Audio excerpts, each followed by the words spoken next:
los compañeros y compañeras que están aquí, en este lugar compartiendo este momento, varios dirigentes del movimiento Evita y particularmente la presencia de Alex Roy, director de el INAES, Andrea Conde, de la usina aquí del Pensamiento y del Ejecutivo del movimiento Evita, Marina Cardelli, subsecretaria de Asuntos Nacionales de Cancillería y también del Ejecutivo del movimiento Evita, y a Jorge Ramiro Tapia, embajador del Estado Plurinacional de Bolivia. Hoy tenemos el orgullo de decir nuevamente con ese nombre y con la voluntad soberana de su pueblo. Mi nombre es Mariano Pacheco, soy integrante de la usina y director del Instituto Fratasi. Bueno, obviamente estamos aquí para ver y para escuchar a Álvaro, así que voy a presentar esta conversación en torno a un primer eje. Vamos a tratar de conversar sobre tres cuestiones puntuales, una que tiene que ver con el archivo de las luchas latinoamericanas desde abajo y su relación con los gobiernos populares, la situación actual del proceso boliviano, un poco a partir de la experiencia, pero también de las teorizaciones que viene realizando Linera, y por último, bueno, la actualidad y el porvenir latinoamericano, como hemos titulado un poco esta charla, ¿no? Memoria corta y porvenir latinoamericano. Entonces, para iniciar esta charla, recordar que estamos a 2 meses de que se conmemoren 20 años de la insurrección del 20 de diciembre en la Argentina, el 2001, que funciona como momento de condensación de un ciclo de luchas desde abajo, que de algún modo son las que marcan las sendas de las que se derivan luego una serie de gobiernos progresistas en nuestra América y sobre todo gobiernos populares, ¿no? Como son los de Bolivia y los de Venezuela. Entonces, para empezar un poco por ahí, rescatando ese archivo, Álvaro, para las militancias, ¿qué podemos pensar o qué podés compartir con nosotros en torno a qué podemos rescatar de todos esos años, ¿no? Para situarnos y recordar, ¿no? Más o menos mediados de los 90, alzamiento zapatista, el proceso de luchas que venían en Bolivia y que después van a derivar en la guerra del agua, la guerra del gas, en la Argentina las Madres de Plaza de Mayo, el movimiento piquetero y en todo el continente, luchas desde abajo, ¿no? Que son un poco previo a todo ese proceso de gobiernos que después son más conocidos. Por tu experiencia también militante y de reflexión, ¿qué podés compartirnos más de todo ese proceso previo desde abajo, ¿no? Bueno, gracias Mariano por esta invitación y a todos los compañeros y compañeras de la usina que están aquí presentes.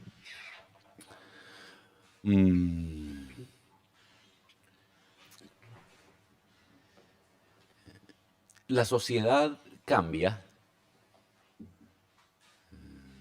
política y económicamente y en sus ideas porque hay movimientos tectónicos que vienen de abajo.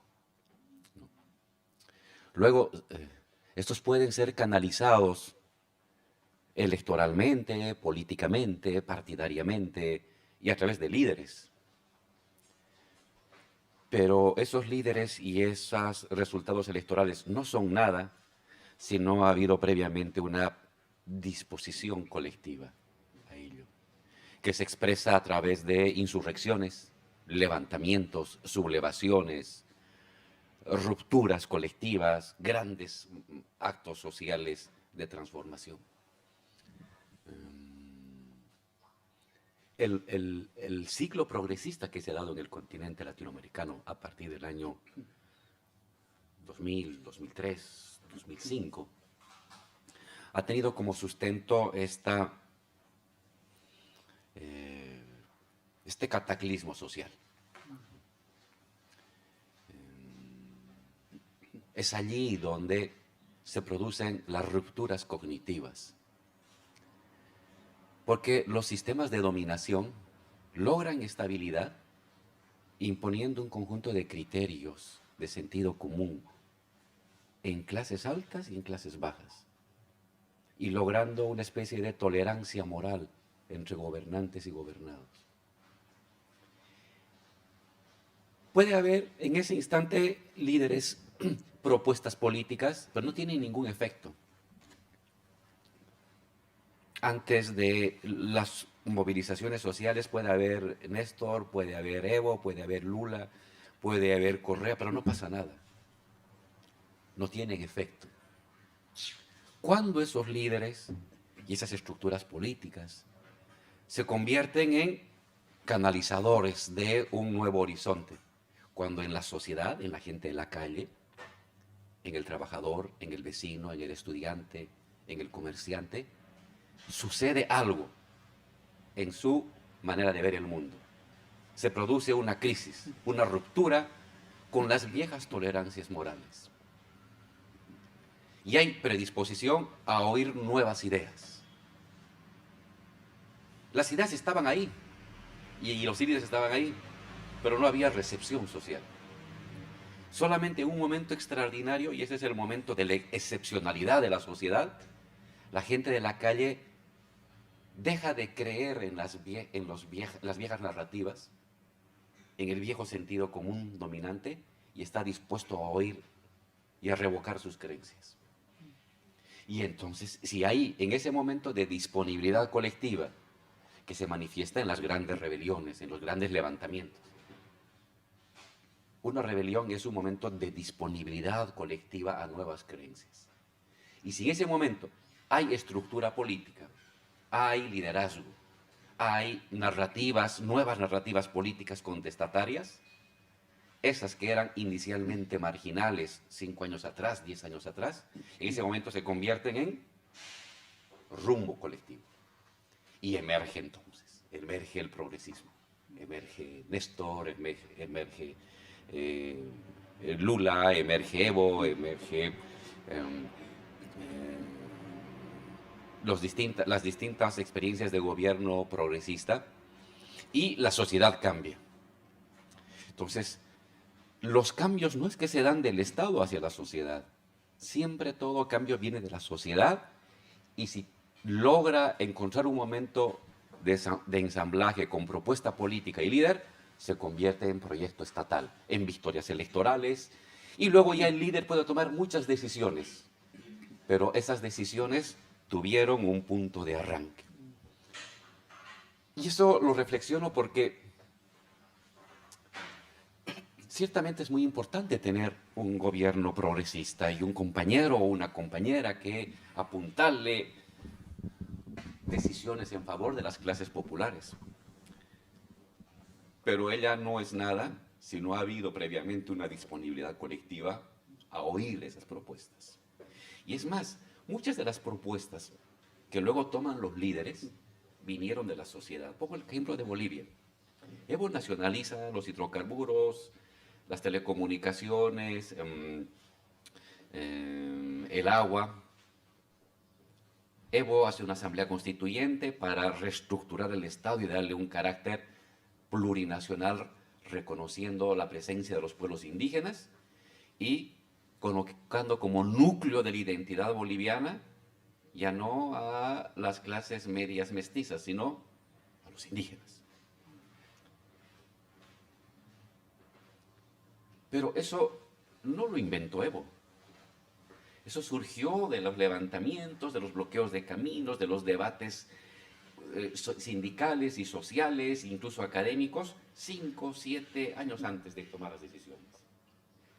Y lo que hace Evo es articular y convertirlo en política pública. En cierta medida, es la sociedad que abre un horizonte de expectativas y de posibilidades.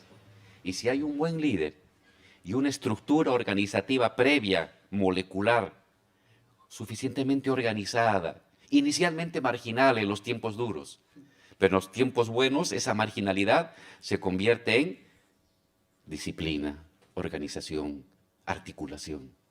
Y si esas tres cosas se combinan, disponibilidad colectiva, liderazgo, más red molecular de formas organizativas, de militancias previas, el proyecto se convierte en una victoria electoral, se convierte en una victoria política y se convierte en un proyecto de largo plazo.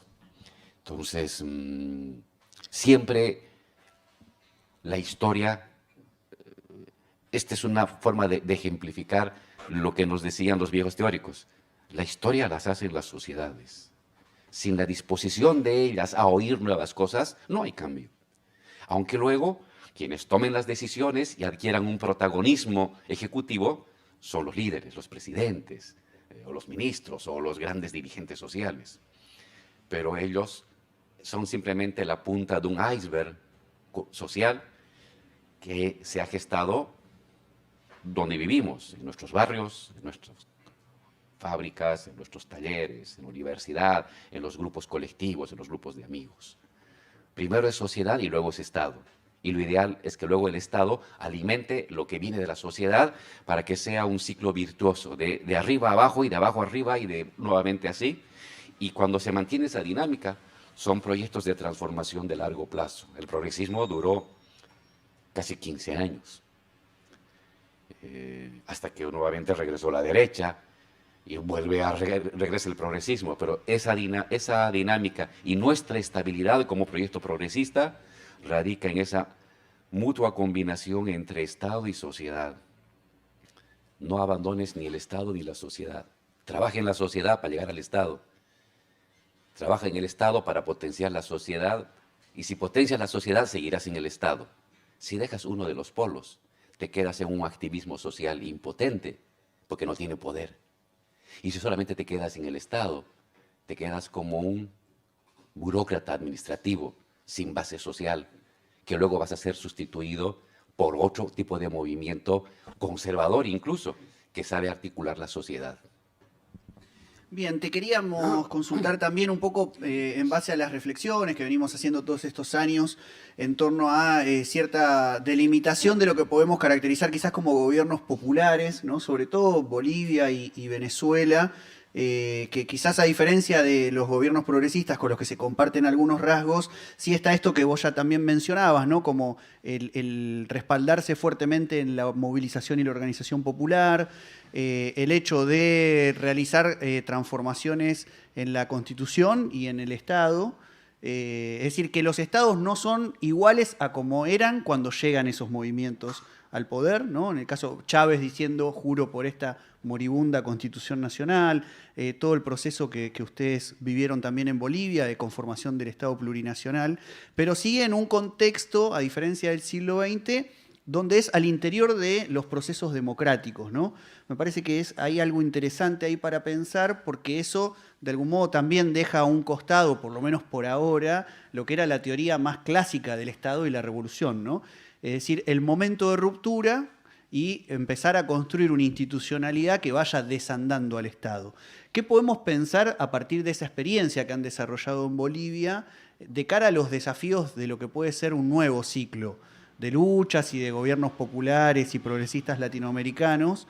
¿Cuáles serían los puntos ahí sobre los que sería importante reflexionar sobre la experiencia que se tiene de estos 15 años, sabiendo que hay cosas que es necesario cambiar para que el proceso avance, pero a la vez sabiendo que eso se da en el marco, por lo menos en el siglo XXI, de este tipo de procesos democráticos, ¿no? Sí. Una pregunta central en la militancia es, ¿qué vamos a entender por Estado? Y en la lectura que recogemos de las grandes experiencias heroicas de los años 60 y 70, la lectura era, el Estado es una máquina de dominación. Y hay que enfrentar esa máquina de dominación. Y se desplegó un conjunto de iniciativas para enfrentar una máquina de dominación que dominaba en base a la imposición, la tortura, la muerte, el secuestro, la desaparición, la persecución del sindicalista, del joven rebelde, del estudiante, del político, del activista. Pero en esta lectura, lo interesante es de que había que enfrentar ese Estado, esa máquina de dominación, para construir otro tipo de Estado. La pregunta es, ¿por qué si has de destruir un Estado necesitas otra vez Estado?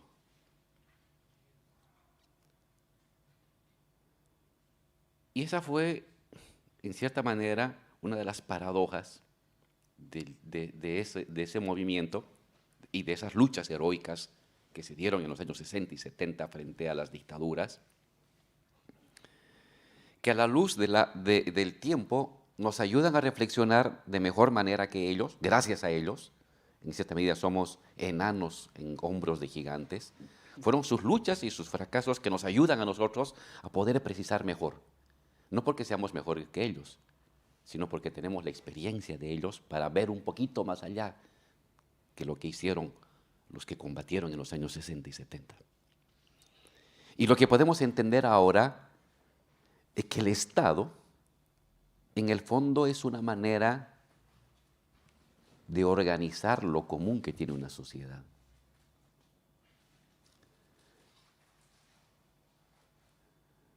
Esa manera de organizar lo común puede tomar formas monstruosas, pervertidas. Las dictaduras es una forma monstruosa y pervertida de lo común, pero es lo común. Y por eso cuando los combatientes de los años 60 y 70 se enfrentan al Estado, a esa monstruosidad, luego quieren construir un nuevo Estado, es decir, un nuevo común. No el común pervertido, sino un común sano, dialógico, democrático. Podemos hacer ese balance de las luchas de ellos porque pasaron esas luchas y nos alumbran. Y entonces, la conclusión, los estados en cualquier parte del mundo son formas de construcción de lo común de una sociedad, solo que por monopolios. Es lo común por monopolios. Los derechos de los trabajadores. ¿Por qué están en la legislación? ¿Por qué necesitan un ministerio? Porque ahí se concentra lo común de una sociedad. Las luchas de los trabajadores por salarios, por sindicalización, por reconocimiento. O las luchas de las mujeres por sus derechos, por su soberanía sobre el cuerpo, para que ellas decidan sobre el uso de su cuerpo, viene de abajo. Pero luego queda cristalizado como derecho, como ley, como norma. Es decir, es lo resumen de lo común que tenemos las personas. La historia argentina o la historia boliviana queda centralizada como cultura, como educación básica, como educación regular, pública, universitaria. Los recursos de los argentinos, naturales,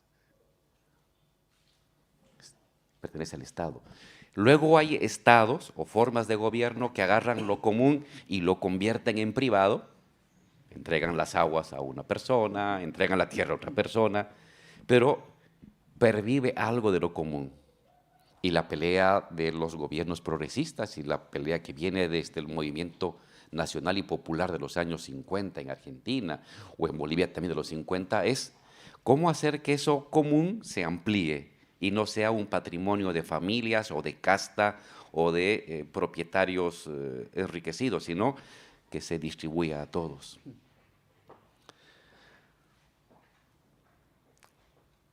El progresismo tiene entonces sus frutos en esta recuperación de este debate.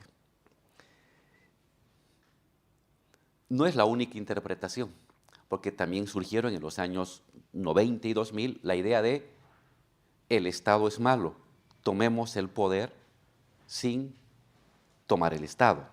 Hay toda una corriente que trabajó por eso. Es una manera de enfrentar y de responder a la misma problemática. Yo considero equivocada frente a la propuesta que hizo el progresismo. El progresismo sacó la lección de lo que había pasado en los 80 y los 90. Y decía, si bien lo común y la nueva sociedad se construye desde abajo, eso necesita un tipo de centralización por monopolios en el Estado, que sean monopolios cada vez menos monopolizados, más socializados. Mientras que la versión que decía, no hay que tomar el poder o cambiar el mundo sin tomar el poder, reivindica lo social, la fuerza de lo social, pero olvida que la fuerza de lo social, al menos desde hace 5.000 años atrás o más, y capaz otros 1.000 años por delante, eso común que viene de la sociedad se necesita unificarse. Y la manera de unificarse que hemos encontrado los seres humanos es la forma Estado. Y si tú no lo ocupas, si solamente te quedas en la sociedad, pues los que ocupan el Estado te agradecen, porque no los molestas. Y hacen lo que les da la gana, y cambian leyes, y se distribuyen los recursos naturales, y usan los recursos públicos y tus impuestos para pagar las deudas de los banqueros y de los ricos. Qué bien que no tomes el poder del Estado, te dice. Sigue trabajando allá abajo, haz lo que quieras allá abajo, pero no los molestes con el poder del Estado, es decir, con la memoria y el sedimento de las luchas comunes. Porque en el Estado han quedado objetivados esa memoria de las luchas comunes, esa memoria de nuestras conquistas, de nuestros avances. El caso de un trabajador. ¿Dónde está la memoria escrita y convertida en derecho de sus luchas que vienen desde el siglo XVII, XVIII, XIX para la jornada de 8 horas, para el derecho a la sindicalización, para tener una jornada, un salario digno? Quedan cristalizadas como legislación, es decir, como una forma de Estado. ¿Y dónde hace el neoliberalismo para deshacerse de esos? Se apoya en el poder del Estado para deshacer esa legislación y luego eso repercute en la sociedad cuando el empresario vota al trabajador y no lo indemniza y destruye su sindicato y lo castiga y lo sanciona y introduce la precariedad. Todo pasa a través del Estado. Ojo, el Estado no es un sujeto autónomo al margen de la sociedad. Es una manera de organizar la sociedad por monopolios. Claro, la gran propuesta plebeya, digámoslo así, en el horizonte apunta a una sociedad en la que lo común sea cada vez menos monopolizado. Sí, y ese es un gran horizonte. No sabemos si lo haremos en 100 años, o en 300, o en 800. Un común directo entre nosotros sin necesidad de un monopolio de lo común que constituye el Estado. Pero no lo puedes hacer ahorita. No lo puedes hacer ahorita. Entonces, yo creo que la gran lección del progresismo respecto a nuestra historia de las luchas sociales de las décadas pasadas y de lo que ha sucedido en el mundo entero es el haber reabierto el debate del Estado en esta doble dimensión. La fuerza viene de la sociedad, pero esa fuerza de la sociedad se objetiviza como forma estatal. Y entonces el progresismo apuesta a la mano de la acción colectiva y a la mano de la acción estatal. Y entiende que la estabilidad de un gobierno no se reduce meramente a lo que logras con la victoria electoral. La estabilidad de un gobierno progresista es lo que logras con la victoria electoral democrática y lo que logras con el apoyo social. Uno diría,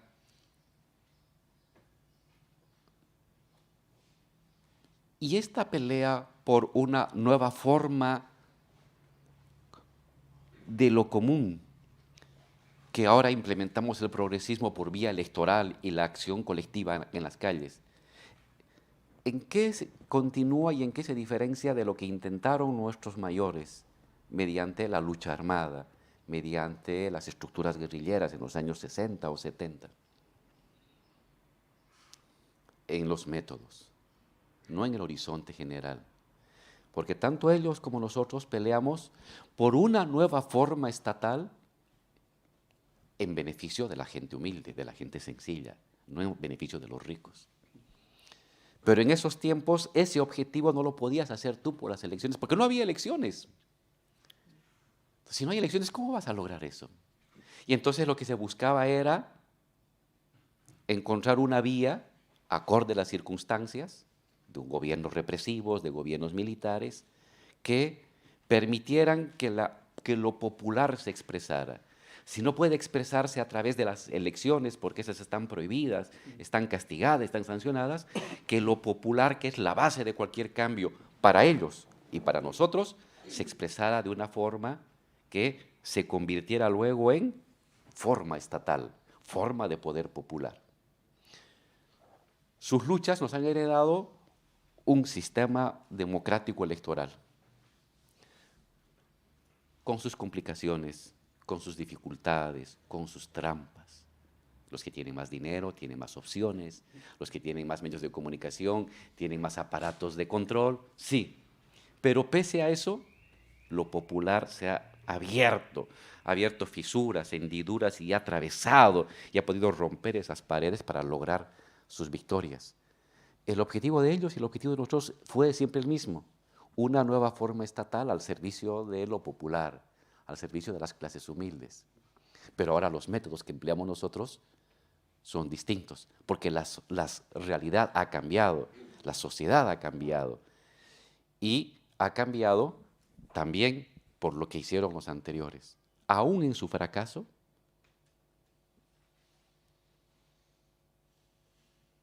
el resultado que hoy tenemos y las opciones que hoy tenemos se lo debe a ellos. El fracaso no fue la confirmación de que no había que hacer eso. En su fracaso y en su heroísmo están las condiciones de posibilidad de las victorias que hoy día podemos temporalmente ir produciendo, porque toda victoria siempre es temporal. Bien, Álvaro, te quería preguntar justamente sobre esta cuestión, ¿no? De que venís insistiendo en los últimos tiempos. Bueno, diste muchas conferencias, charlas, intervenciones sobre esta cuestión de este proceso como de inestabilidad, como si el equilibrio inestable de fuerzas se hiciera medio una regla, ¿no? En estos tiempos donde se avanza, se retrocede, se avanza, se retrocede. Y teniendo en cuenta la historia, ¿no? En la memoria de los años 70 tenemos el Chile de Salvador Allende, ¿no? Que conquistó la victoria por proceso electoral y fue derrotado por una dictadura, pero también en los años recientes el golpe a Chávez en 2002, que se pudo revertir, y el golpe que le hicieron a ustedes en Bolivia, que de algún modo uno también puede pensar que hay una reversión ahí de ese proceso. Entonces, ¿cómo pensar también esto de que las derechas avanzan sobre los procesos democráticos cuando no les conviene las reglas del juego que ese sistema democrático trabaja, ¿no? ¿Cómo pensar en el horizonte futuro, ¿no? De estar en condiciones de poder no solo ganar, sino defender el proceso. ¿Qué elementos se ponen en juego ahí? ¿Y qué podemos aprender también de esos procesos desestabilizadores, ¿no?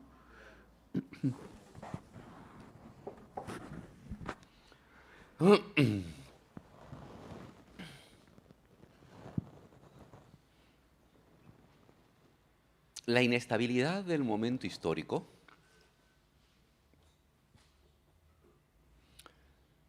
o de los momentos históricos siempre es una constante,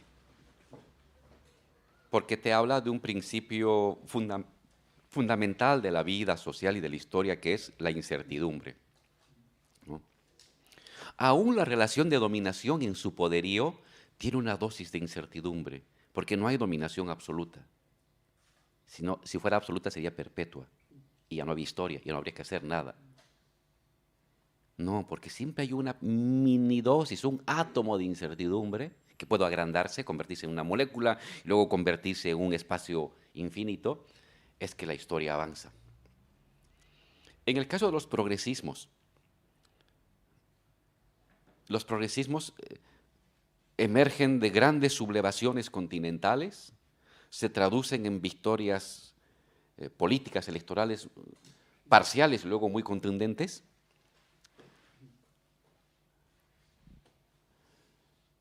Triunfan con gran legitimidad por la disponibilidad social de las personas a nuevas ideas, a nuevos líderes, a nuevos horizontes de vida, de acción, de futuro. Pero las derechas no es que se repliegan. Las derechas nunca se repliegan, nunca salen derrotadas de por vida. Pueden perder un poco, salir golpeadas, pero luego nuevamente van a insistir en recuperar, porque se trata de defender sus privilegios.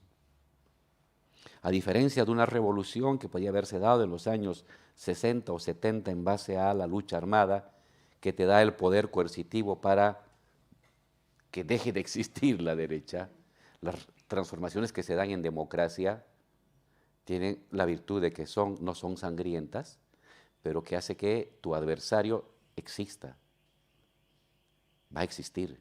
Lo hayas derrotado, pero sigue existiendo. Sigue ahí. Y esa es parte de la lógica de lo democrático. Y entonces ese que sigue ahí, tarde o temprano, va a reagruparse, va a unificarse, ya sea por la vía de las elecciones para intentar recuperar el poder, o bien por la vía de la violencia. Golpe de Estado ha habido en Bolivia no solamente el 2019, hubo el 2008. Apenas habíamos estado 2 años en el gobierno, ya intentaron botarnos del gobierno mediante un referéndum, que lo ganamos con el 67%, pero querían a los 2 años. El primer presidente en la historia de Bolivia, indígena, sometido a un revocatorio a los 2 años. Había habido anteriormente 180 años de presidentes sin que nadie se le ocurriera un revocatorio, porque eran de la misma familia, de la misma casta, de las mismas roscas familiares. Pero a un indio había que someterlo a la validación nuevamente del voto. Y lo hicieron y les ganamos con el 67%. Y fallado en la vía electoral se fueron a las armas, hicieron un golpe de Estado, hicieron la media luna, tomaron instituciones, quemaron instituciones públicas. No lograron en ese rato sobornar a generales y militares de la policía que se mantuvieron neutrales, ni apoyándonos a nosotros ni a ellos, pero fue suficiente para que los derrotáramos. Ya intentaron un golpe. Los volvemos a derrotar, pero luego se rearman y aparecen en el 2019. Y yo creo que esta es la historia de las derechas. Nunca desaparecen, nunca son derrotadas definitivamente y siempre van a intentar volver a recuperar el poder. Legítimo si es por vía democrática, ilegítimo y sangriento si es por la vía armada, como lo hicieron en el 2019, con 37 muertos, 500 personas heridas a bala, mujeres y niños, 1.200 detenidos, gente torturada.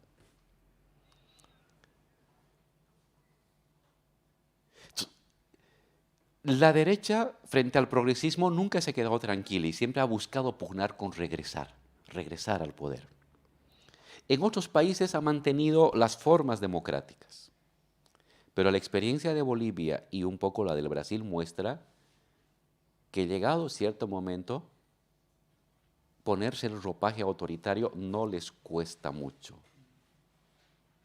Y eso es algo que uno tiene que tomar mucho en cuenta, ¿no? Hemos visto en Bolivia demócratas de centro, de un día para el otro convertirse en furiosos y rabiosos autoritarios, que justificaban la muerte de campesinos, indígenas, como que se habían matado entre ellos. Demócratas que hablaban de la tolerancia y la pluralidad años atrás, días atrás, de la noche a la mañana convertirse en personas que hablan de los indígenas como si fueran criminales, terroristas, solamente por ser indígenas, bestias humanas. Es el calificativo que ellos daban.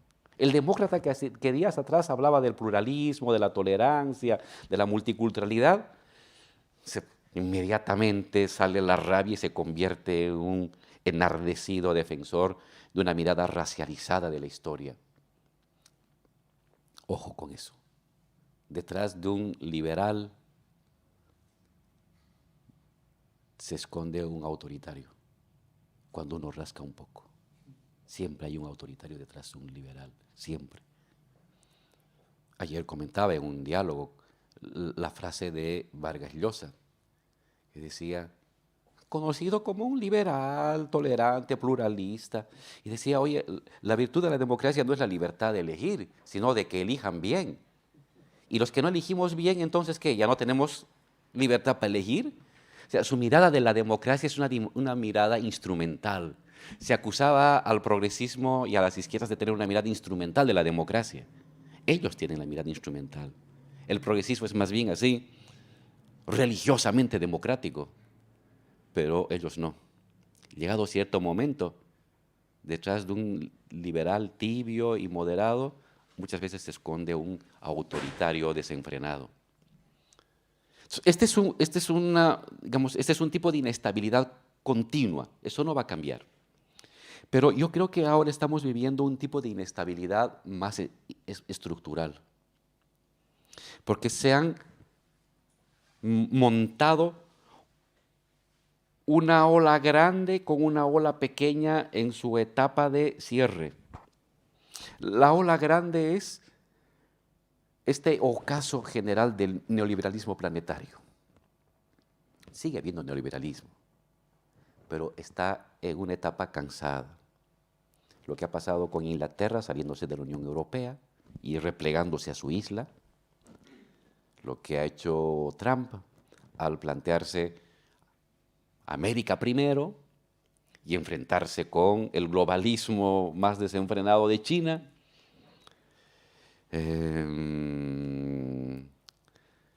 Lo que ha sucedido con el COVID, donde el que ha salido a proteger a los humildes, pero también a los empresarios, no ha sido el mercado. El dios mercado se escondió durante el COVID. Quien apareció fue el Estado. Nuevamente ese Estado, criticado, vilipendiado por los neoliberales, era el gran salvador para los bancos, las empresas grandes y por supuesto para la gente humilde, para el trabajador. Hay una recuperación del papel del Estado y una presencia central en el mundo entero. Y tienes a Biden lanzándose con un programa de estado de bienestar, usando $3 billones para mejorar la atención de los jóvenes, construir escuelas, reparar caminos, generar empleo, imprimir dinero para entregar a las personas. Eso hace 3 años atrás o 2 años atrás hubiera sido metafísicamente imposible. Era una violación de todas las reglas de la libre empresa. Pues ahora lo está sucediendo. Tienes un momento en que el neoliberalismo comienza a entrar en ocaso. Ya no genera certidumbre a largo plazo, sino duda. ¿Qué será el mundo de aquí a 3 años? Y comienza a hablarse en el mundo de una desglobalización. Paralelo a una globalización a medias, una desglobalización a medias. Leí el día de hoy en el periódico la decisión de los gobiernos en Europa, como Francia, para nacionalizar las cadenas de valor de los microchips. Ahorita hay una escasez de microchips que está impidiendo de que se produzca computadoras, autos, etcétera, porque está centralizado entre China, Taiwán y Singapur. Pues bien, ahora han tomado la decisión estos gobiernos para potenciar a su industria nacional. Es un regreso, es una desglobalización parcial. Entonces ya no es el momento heroico, triunfante, optimista del globalismo. Hay globalismo, pero ya es un globalismo cansado.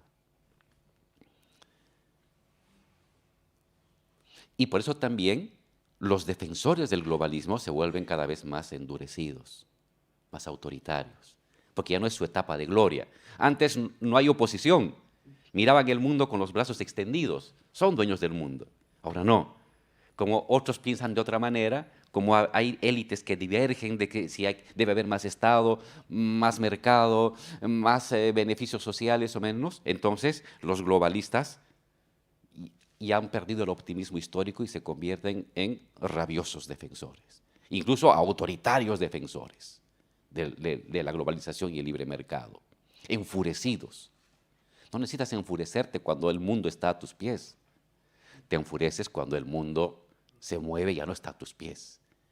Y eso es lo que está pasando en muchas partes de América Latina y el mundo. Los grandes defensores de la libre empresa están enojados. Ya no son optimistas frente a la historia, sino censores y prescriptores. Y no te dicen el mundo es allá, te dicen eres el enemigo, por tu culpa no avanza bien, por culpa del Estado, del populista, del comunista, del indígena, del extranjero, no funciona bien. Antes no te decían eso, antes te decían el mundo. Hemos llegado al destino de la humanidad. Hoy no, ahora ya no hay destino a la humanidad. Hay sancionados por los... Vargas Llosa te dice, no, ya, ahora estás eligiendo muy mal, ¿no? Entonces es un pensamiento repliegue y por lo tanto más rabioso, más duro, más violentista. Ese es por un lado. Y entonces los que estaban detrás de esta corriente y los que habían planificado su vida, sectores incluso populares, en la perspectiva del libre mercado, libre empresa, emprendedurismo, hoy dudan de ese horizonte. Han entrado en una especie de estupor colectivo. Esa es la primera ola en declive. Pero simultáneamente el progresismo que surgió en América Latina con sus reformas de primera generación, exitosas, sacó a 70 millones de latinoamericanos de la extrema pobreza, redujo las desigualdades entre el año 2005 y el 2015, reconoció los derechos de las personas, nacionalizó actividades, tuvo unas tasas de crecimiento excepcionales entre el 3 y el 5%, en promedio durante 10, en el caso de Bolivia, 14 años. Esas primeras reformas del progresismo han sido cumplidas, y al ser cumplidas, ya son insuficientes. Y eso también genera dentro del movimiento progresista esa insuficiencia ante las exigencias del nuevo momento. Crisis económica, mundial -5, América Latina -11, Bolivia -9, Argentina creo que también es -11 de crecimiento.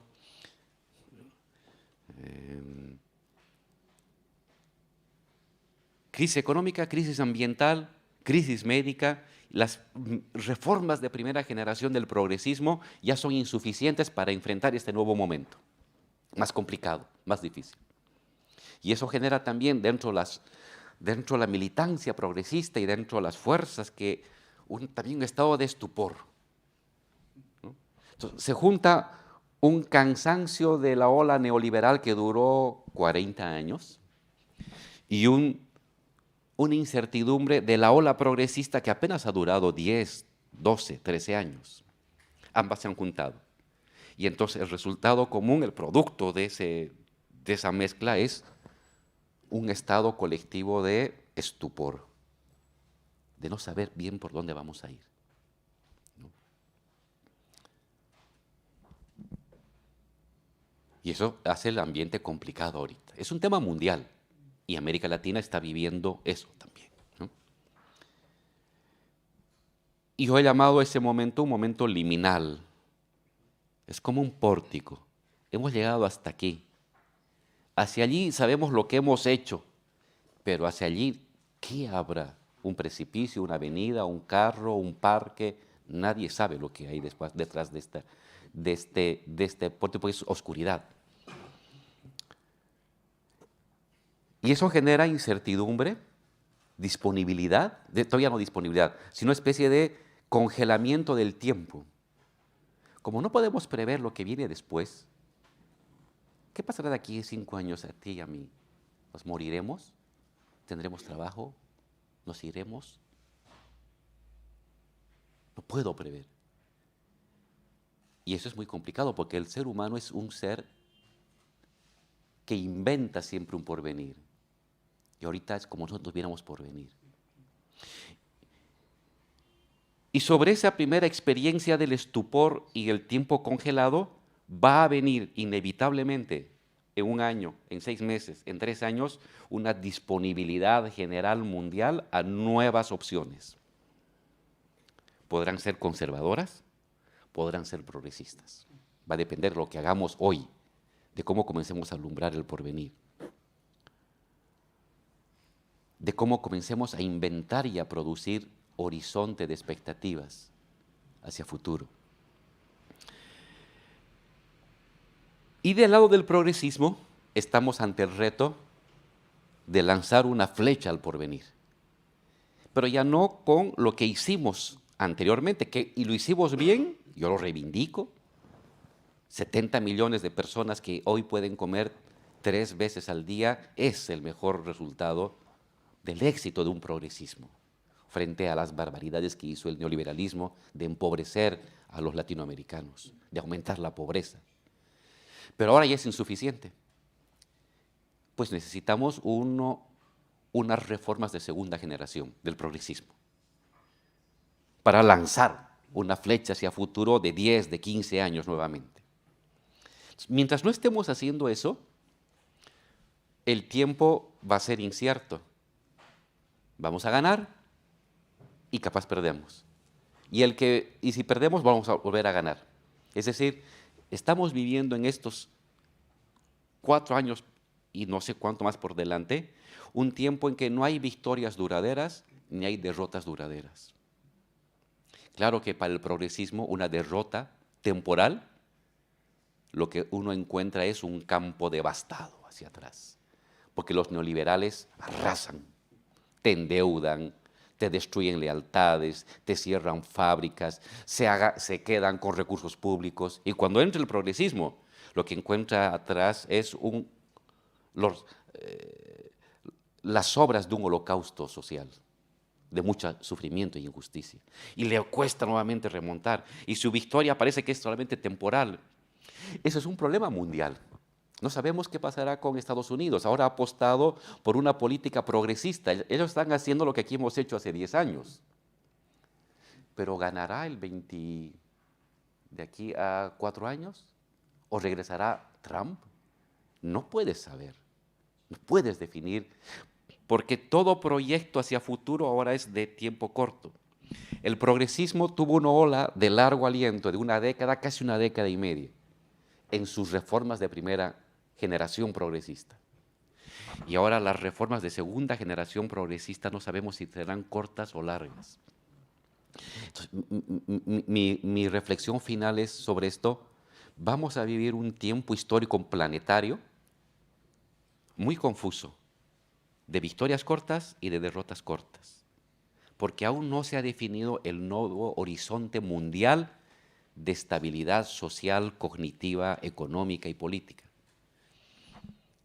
Hemos vivido hacia atrás 3 momentos. Tomó la Segunda Guerra Mundial, acaba la Segunda Guerra Mundial y se abre el momento del estado de bienestar en América Latina, de lo nacional popular.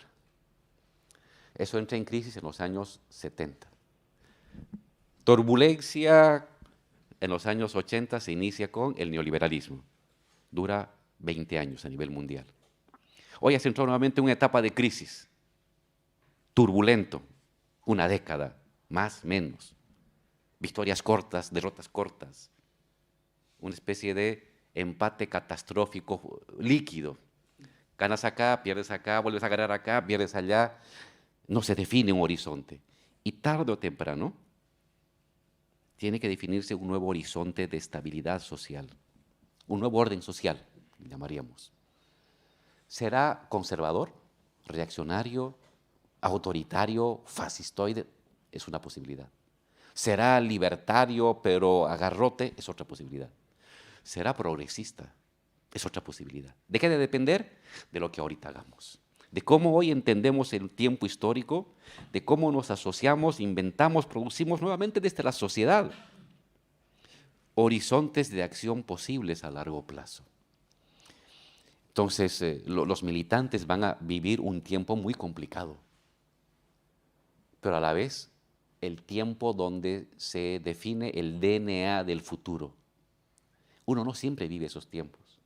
Por lo general nos ha tocado vivir tiempos donde ya está definido el DNA. Puede ser un poquito más de izquierda o de derechas, pero ya está definido el DNA de la historia. Este es un tiempo en su conflictividad y angustia que nos produce, es un tiempo donde se define en una década intensa, conflictiva, el DNA de la futura ola de estabilidad social del mundo. Y son ustedes, es la juventud de hoy que va, de lo que haga o deje de hacer, que va a depender ese DNA hacia dónde se inclina, hacia formas más autoritarias, jerárquicas, enfeudadas de la riqueza, o hacia formas más distributivas, más solidarias, más comunitarias de gestión de la riqueza y de la vida cotidiana. Entonces, no sé si yo lograré ver lo que viene hacia futuro de la nueva formación social mundial, pero este es un producto mundial. No depende solamente de un partido o de un país. La definición del orden mundial va a depender de la convergencia de derrotas o de victorias de las luchas de muchos pueblos del mundo. América Latina está haciendo lo suyo, pero América Latina ya no es suficiente. Este nuevo ciclo ya no es suficiente en América Latina. Va a depender de lo que pase en Europa, de lo que pase en Estados Unidos, de lo que pase en África, de lo que pase en Asia, y dependiendo de cómo se estructure esa articulación de la nueva forma de organización de la economía, el Estado y la sociedad, que será la nueva ola de organización histórica de los seres humanos hacia el futuro. Bueno, como podemos observar, podríamos estar horas hablando con Álvaro García Linera sobre estos y muchísimos temas. Voy viendo mi cuaderno con algunos apuntes apenas para disparar algunas discusiones y me quedan obviamente 10 cosas para conversar, pero bueno, el tiempo para este tipo de actividades es limitado. Yo, para ir cerrando, haría la última intervención, ya final, pensando un poco todos tus aportes y algunas cuestiones teóricas también que venís elaborando y venís escribiendo, además de dar charlas y conferencias, también para apostar a la formación de los militantes, de los cuadros y de las discusiones que necesitamos. Recomendamos no solo ver las conferencias y charlas de Álvaro, sino leer a Linera, ¿no? Y en algunos de tus aportes, ya hace algunos años, planteabas, bueno, la importancia, ¿no?, de la gestación de programas, de liderazgos y de organización social con voluntad estatal, ¿no? Entonces, pensando un poco en esto de que el porvenir es largo, ¿no?, y que tenemos muchas cosas por delante, pero también una historia, ¿no?, como vemos este ciclo de luchas desde abajo, el ciclo de gobiernos progresistas y esta incertidumbre que transitamos en la actualidad, te quería preguntar por la función teórica también, ¿no?, de la militancia, sobre todo en América Latina, pensando en que quizás después del Plan Cóndor, para resumirlo, la relación entre intelectualidad crítica y activismo social se fue divorciando y en los momentos de avance de las luchas, avance de los procesos, se fue reanudando, ¿no? Entonces, la pregunta final tiene este doble andarivel, ¿no?, por los desafíos más allá de las fronteras nacionales, que era un poco lo que planteabas, ¿no?, y que los gobiernos progresistas vinieron a instalar de nuevo una idea de la patria grande latinoamericana, de un nuevo internacionalismo también de los pueblos en las luchas, y por la función teórica, ¿no?, que también es algo de tu trinchera, de tu militancia, ¿no? Además de vicepresidente de un país y militante, has estado dedicando mucho tiempo, energía y también militancia a la teoría, ¿no? ¿Qué rol ocupa ahí en esto de poder ir imaginando nuevos futuros para quebrar este realismo capitalista que vivimos, ¿no? Mira, yo soy un defensor a ultranza de la militancia, en sus distintas modalidades, diversas, más cerradas, más abiertas, más de movimiento, más de cuadros. La experiencia que yo tengo es que pudo haber progresismo en Bolivia y pudo haber los éxitos de Evo en términos de ampliación de derechos, porque 10, 20 o 30 años antes había colectivos de militantes, de partidos, de organizaciones, de sindicatos, que hacían corpuscularmente su trabajo, se educaban, se formaban, se vinculaban, marginales. Eran tiempos en que predominaba en el mundo neoliberalismo, libre mercado, privatización, Estado mínimo, emprendedurismo, management. Esos eran los lenguajes, que incluso llegaba hasta los niveles populares. Pero en medio de eso había estos núcleos de aferrados, ¿no?, de aferrados en la oscuridad.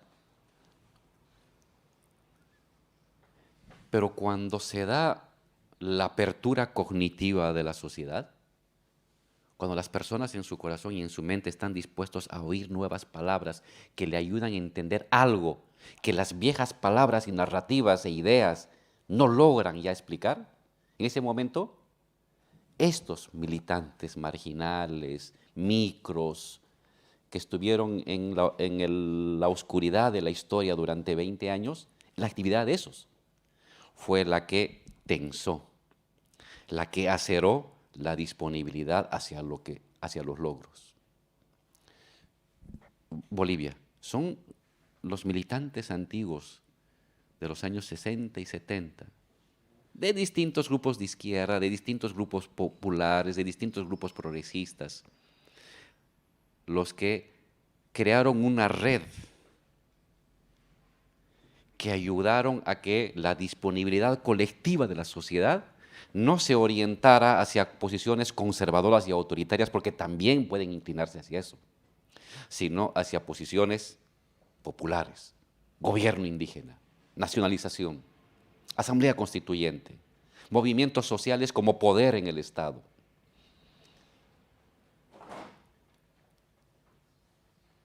En nuestro caso, yo pertenecí a una organización guerrillera. Yo formé a jóvenes de 15 años antes de entrar a la cárcel. Esos jóvenes que fueron formados por Felipe Quispe o por Evo, de 15, 17, 18 años. 10 años después y 15 años después eran los dirigentes de comunidad, los dirigentes de barrio, los dirigentes de sindicato. No lo habíamos pensado así, pero se dio así. Y esos jóvenes formados con disciplina, militancia, sacrificio, esfuerzo, solidaridad como principio de vida, en momento de la lucha estaban en niveles de dirección local y permitieron que cuando Evo convocaba un bloqueo de caminos contra la represión militar, se movilizaran. Ellos eran jovencitos de 15 años y ya tenían 25, tenían autoridad, eran personas esforzadas, eran líderes locales, y una decisión que podía discutirse a nivel general se podía canalizar. Por eso decía, somos enanos sentados en hombros de gigantes. Fueron los gigantes de antes que formaron esas estructuras. 20 años después o 10 años después de lo que hicieron, sirvió. Y tan importante es esas estructuras organizativas que muchos de esos compañeros, cuando llegamos al gobierno, pasaron a formar parte de funciones de gobierno. No habían buscado eso, pero era necesario. Tienes que tener ministros, tienes que tener diputados, senadores, concejales, gobernadores, administradores de empresas públicas. ¿De dónde venía eso? De esta fábrica de luchadores sociales que se habían forjado en los sindicatos, en los bloqueos, en las calles, en las comunidades o en el debate intelectual universitario. Y por eso esta primera generación que entra al Estado es una generación muy cualificada. Eran luchadores que traían en el cuerpo las heridas de las batallas y en el alma también. Íntegros,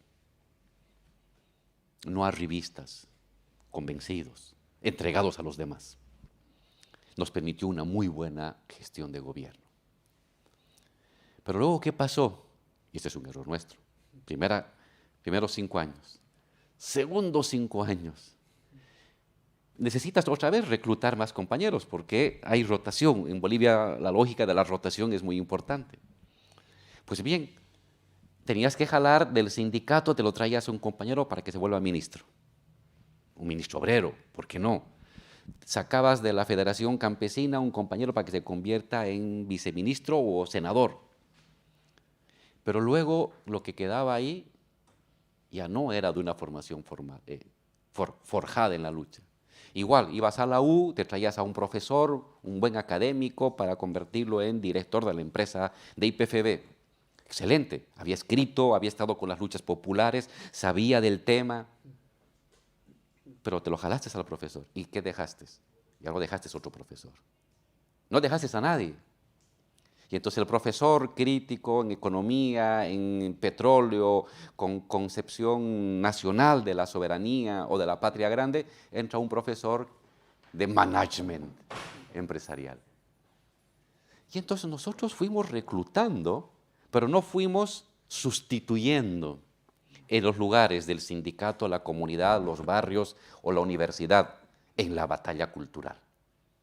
Y entonces hubo un momento en que teníamos un Estado muy fuerte, pero un nivel de dirección social, popular, académica, universitaria, barrial, debilitado.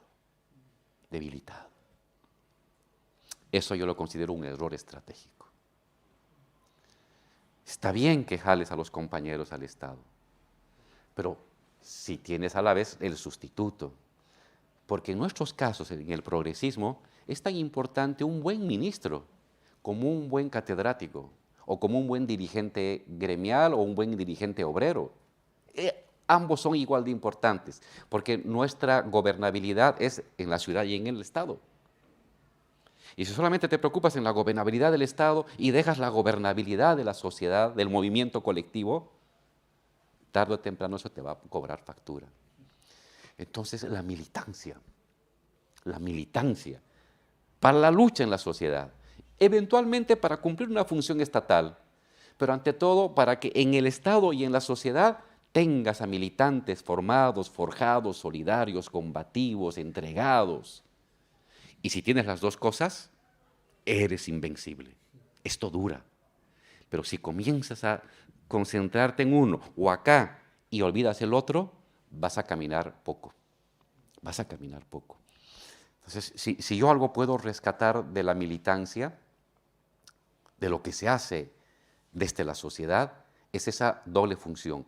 Son lugares donde se recluta a los nuevos funcionarios del Estado con mística, con formación, con convicción, pero también es el lugar donde se mantiene la presencia orgánica, molecular, de batalla cultural, de liderazgo social, de liderazgo intelectual, de liderazgo moral en la lucha social. Y eso solamente se construye con la militancia, ¿no? Con la experiencia de lo colectivo, de los que nos reunimos, debatimos, leemos, nos planteamos, nos enojamos, salimos a la calle, hacemos un acto solidario. Eso nos forma.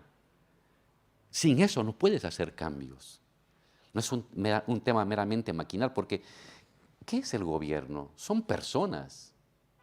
Un gobierno, uno no se vuelve algo en el gobierno. Uno hace del gobierno lo que como persona eres y deformas la estructura gubernamental en función de lo que tú eres. Yo tengo esa concepción de que un ministro no cumple una función, un ministro inventa una función. Yo fui vicepresidente. No cumplí lo que me decía la lógica legal de la vicepresidencia. Yo inventé mi vicepresidencia.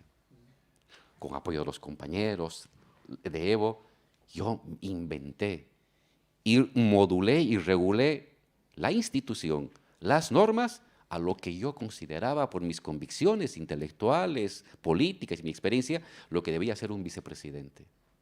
Y lo mismo tiene que hacer un ministro, un director, un diputado, un senador. Producir la institución donde está, no someterse a las reglas de la institución heredadas. Porque si haces eso, estás cumpliendo lo que otros decidieron. Porque una norma, una ley, un procedimiento, otro lo inventó. Pues tú invéntate tu norma, invéntate tu procedimiento, invéntate tu función. No esperes a cumplir meramente lo que otros te dan. Cuando tienes eso es que tienes cuadros políticos. Y si no, tienes meramente burócratas. Y lo que necesitamos nosotros son cuadros políticos, inventores de función, creativos. Y en ese amor profundo a lo popular, están ahí para servir al pueblo, para entregar, como lo hacen ahorita, como lo hace un compañero activista que está ayudando a repartir comida o explicar una política pública. Está sirviendo. Pues cuando llegues al Estado, haz lo mismo, pero con más herramientas, más recursos, más personal. Pero sigue sirviendo con humildad y amor a la gente. Ese tipo de convicción solamente lo tiene un militante, solamente un militante. Popular, de clase media, intelectual, académico, pero militante. Militante del debate, militante de lo comunitario, militante de la acción en común. No un individuo que está encerrado en su casa y dice, bueno, yo soy militante y soy progresista, ya. No, la militancia se construye mirándonos a los ojos, tocándonos, caminando, haciendo cosas conjuntas. Y eso forja el espíritu. Entonces tienes aquí, Álvaro, a un defensor a ultranza y a un admirador de toda forma de militancia política, progresista, revolucionaria, porque sí son constructores de futuro. Son la parte acerada de lo popular y de lo social.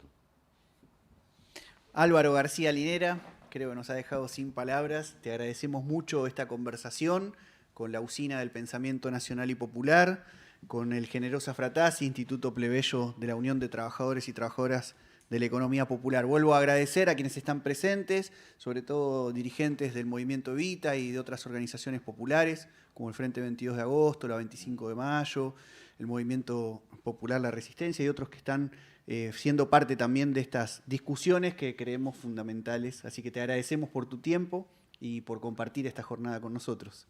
No, yo soy el agradecido por permitirme conocerlos. Sí. Soy un admirador de lo que hacen y cuando veo sus ojos sé que hay futuro. Pero anímense a abrir la puerta y a patear la puerta y a lanzar un rayo de luz al infinito, una flecha de luz. Hay que animarse. Si no lo hacen otros, uno tiene que hacerlo. Así se construye el porvenir. Y ustedes son eso. Son flecheros del porvenir. Son jóvenes, tienen toda la vitalidad, el conocimiento, la experiencia. No son perseguidos ahorita. Anímense a abrir la puerta para todos.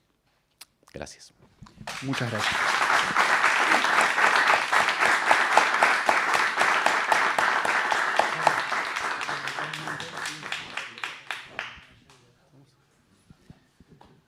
Bueno, hemos cortado la transmisión, ahora sí. Muy contento de conocerlo.